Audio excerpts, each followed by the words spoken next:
Peter Igelhoff, born Rudolf August Ordnung, the 22nd of July 1904 in Vienna, the 8th of April 1978 in Bad Reichenhall, was an Austrian pianist, light music and film composer, arranger and entertainer. 1. He took his mother's maiden name as soon as he resolved on a career in light entertainment.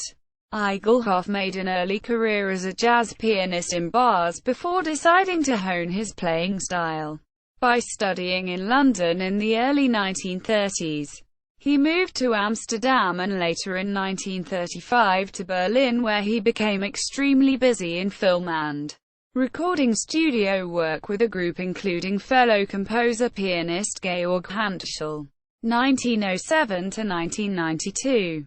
Many of Igelhoff's light songs sold very well, and his career was not hindered initially by the outbreak of war in 1939.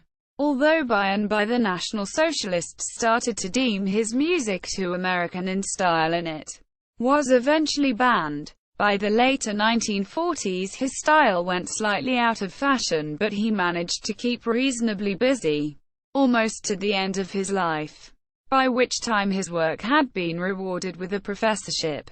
Igelhoff was an extremely able pianist with an enviable concert technique, accompanying his light tenor voice, and occasionally his virtuoso whistling, in songs which rarely failed to touch an emotional nerve or bring a smile to even the most preoccupied listener, either through a wry comedic wit, or illuminated by a particularly satisfying and affectionate lyricism. Some of his songs he wrote over 1,000, such as Wir machen Musik, from the film of the same name, Der Onkel Dr. hat Gesagt, Dieses Lied hat keinen Text, or Delirium, can still charm and surprise.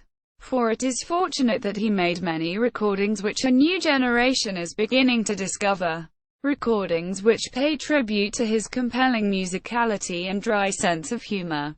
Filmography: We Make Music, 1942. Of Course, The Motorists, 1959. Peter Igelhoff at the Internet Movie Database.